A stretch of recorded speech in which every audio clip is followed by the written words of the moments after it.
Acorda, sucupira!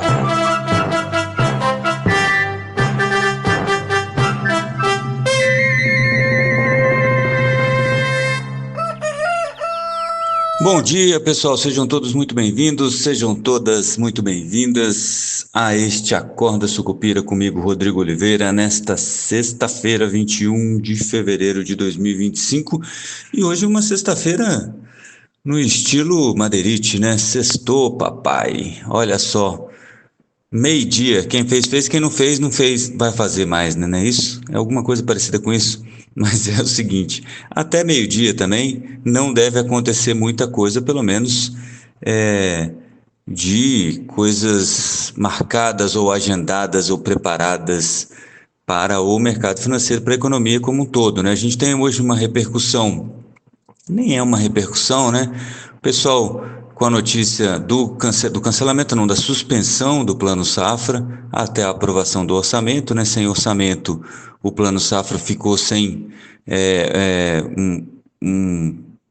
as especificidades, né, necessárias para o plano avançar. Não quer dizer que não vai ter, só quer dizer que foi suspenso, que vai ser atrasado por mais um pouquinho. Impacta a inflação, porque o custo ao produtor agrícola pode ficar um pouco mais alto? Talvez. Mas não parece muito barulho para pouca coisa neste exato momento, tá? Até porque é só um atraso no fim das contas. Inclusive, a assessoria do ministro acabou de informar agora de manhã, 7 horas da manhã, que o ministro, que acabou de voltar, já falou com o TCU para buscar um respaldo técnico aí legal para que as linhas sejam retomadas, tá? Com os recursos já previstos aí para o Plano Safra de 2024/25, né? Então, assim, isso é uma coisa pontual que não deve afetar, né, nada específico. Além disso, muita atenção do noticiário com o possível início de uma reforma ministerial que aparentemente vai ser parcelada, né? Hoje, para quem não sabe, é aniversário do PT. Hoje e amanhã tem uma festa de aniversário do PT e o presidente Lula, né, que está aí, que não vai, segundo todo mundo, não vai ser candidato, mas está em campanha, né?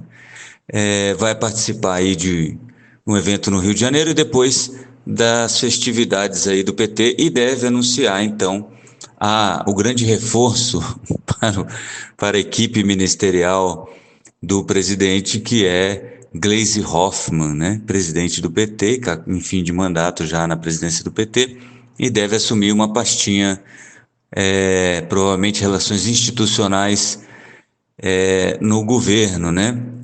E aí você pensa o seguinte, amigo, se estava complicado com Alexandre Padilha, que até tem algum talento para conversar, imagine como é que vai ficar com Gleisi Hoffmann, né? O pessoal não entendeu ainda a importância desse cargo, eu estou falando do mercado financeiro, né? A importância desse cargo e como isso pode afetar aí as tratativas com o Congresso Nacional, né? Se Gleisi Hoffmann continuar sendo quem é Gleisi Hoffmann, e lembre que Gleisi Hoffmann também estava ao lado de Dilma, né? Então, fiquem aí com esse barulho, vamos esperar para ver se isso acontece ou não. Por enquanto o governo nega, né? A Anísia Trindade, que é a ministra, porque isso movimenta várias peças, né? A Anísia Trindade, que é a ministra da Saúde, aparentemente já teria se despedido não no sentido de demissão, né? Não se demitido, se despedido da sua equipe no ministério, avisando que está de saída porque o presidente teria pedido o cargo dela, que deve ser entregue ao atual ministro de Relações Institucionais, Alexandre Padilha. Com isso, Gleisi Hoffmann vai ganhar um espaço aí dentro do governo, agora que ela está de saída da presidência do PT. Além disso, né, nessa toada de notícias sem muito impacto neste exato momento, também tem uma entrevista do ministro da Fazenda, Fernando Haddad, ao ICL Notícias, que é um puxadinho da Secom, né? Não sei se eu posso falar isso, mas é um site alinhado ao governo, então não esperem nada de novo nessa entrevista, a não ser que haja um escorregão do Fernando Haddad, que às vezes acontece por se sentir muito à vontade, né? Tá à vontade entre amigos e aí acaba falando uma besteira ou outra, mas não tem mais muita coisa é, fora do script que o Haddad possa falar, né? É claro que sempre tem aquilo que a gente não sabe que não sabe, mas em princípio ele deve reforçar essas ideias do Lula de planos de crédito para expandir o consumo, né? Ou para expandir o crédito, eles não falam que vão expandir o consumo, mas que eles vão expandir o crédito e a isenção até R$ 5.000 e que vai cobrar de quem tem mais dinheiro, né? Vai tirar dos ricos e dar para os pobres. Essa é a ideia do governo Lula e olha, do ministro da Fazenda, Fernando Haddad, pelo menos na falação, né? Na prosa, né? Na realidade, não é bem isso que está acontecendo, mas as pessoas têm uma dificuldade para entender. Só para fechar aqui hoje, não vou ficar enrolando vocês, já que não tem nada muito importante para a gente falar. Ontem até se esperava um Ibovespa com bastante positivo, né? Principalmente pelo resultado no mercado do que foi o balanço da Vale, né? Eu lembro que eu falei para vocês ontem na live que eu esperava que não se mexesse muito. No fim das contas, fechou aí em alta forte, mais de 2%, se não me falha a memória. Deixa eu ver se eu acho aqui. Mas mais de 2%, aliás, 3,68% de alta da Vale.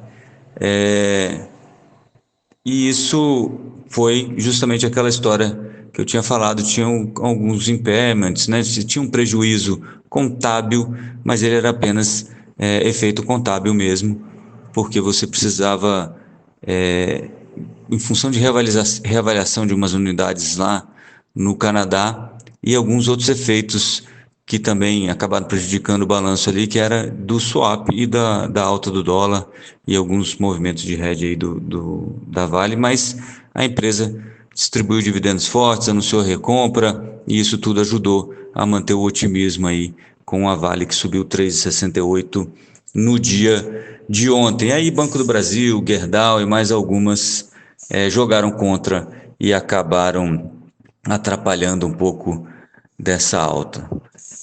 Mesmo assim, o Ibovespa fechou aí em 0,23% de alta no dia de ontem, aos 127.600 pontos, ainda longe daquela barreira psicológica ali dos 130 mil pontos que o pessoal está esperando como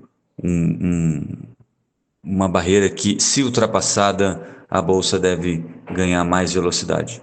Os juros fecharam mistos, né, com a ponta mais longa um pouco mais alta, mais para cima, e a ponta mais curta um pouco mais para baixo, voltando aí, tentando colocar a curva de novo naquele formato mais tradicional, né? Mas na terça-feira, com vocês na live do YouTube, eu consigo mostrar a imagem, fica mais fácil do que eu tentar explicar aqui, descrever isso em palavras, beleza? Mas então hoje, uma sexta-feira calma, tranquila, quem puder aproveitar, aproveite e bom fim de semana a todos. A gente volta na segunda-feira, se tudo der certo. Não esqueça que hoje, no fim da tarde, nós temos a nossa newsletter do Esquina Sucupira. Se você ainda não segue a gente no Substack, esquinasucupira.substack.com ou procura no Google aí, Esquina Sucupira. A gente ainda é o primeiro resultado, se não me falha a memória. Também segue a gente ali inscreva-se lá no canal do YouTube, né? Esquina Sucupira também, o nome, e também pode me seguir aí nas redes sociais, no Instagram e no Twitter, beleza? E ontem eu fiz uma provocação, já recebi alguns feedbacks importantes, mas queria deixar aqui também, para quem não viu ontem, a ideia é fazer, pelo menos a gente começa pelo menos mensalmente, encontros mensais, depois quinzenais, semanais, conforme as coisas forem evoluindo, e a gente entender que faz sentido ou não, como uma espécie de grupo de estudo. Então a gente pega um evento que teve no mês ou terá no mês, e a gente pega e olha isso um pouco mais cuidadosamente sob o prisma econômico, né? Como é que isso pode movimentar o mercado ou como é que isso movimentou o mercado para que todos nós consigamos entender o que está acontecendo, né? Por que que algumas coisas se reagem de certa forma, né? Quando a gente puder explicar, a gente explica, né? Quando der para explicar, porque algumas coisas ninguém sabe, na verdade, por que que elas se movimentaram do jeito que se movimentaram. Mas os livros, de qualquer maneira, indicam aí qual seria o movimento mais provável. Beleza? E é bom para todo mundo. Vocês estudam, eu estudo e todo mundo melhora. Beleza? Me diga aí o que você acha. Isso, obviamente, vai ser feito via Zoom, né? Então, é uma troca mais próxima entre mim e vocês, como se fosse uma mentoria coletiva, mas é um grupo de estudo mesmo. E até não é para. Bom, conforme isso for andando, a gente vai explicando. Mas vai ficar restrito aí ao pessoal que é assinante lá no Substack, tá ok? Então eu vou ficando por aqui. Bons negócios a todos novamente. Bom fim de semana e força, Sucupira. Até segunda, hein? Acorda, Sucupira!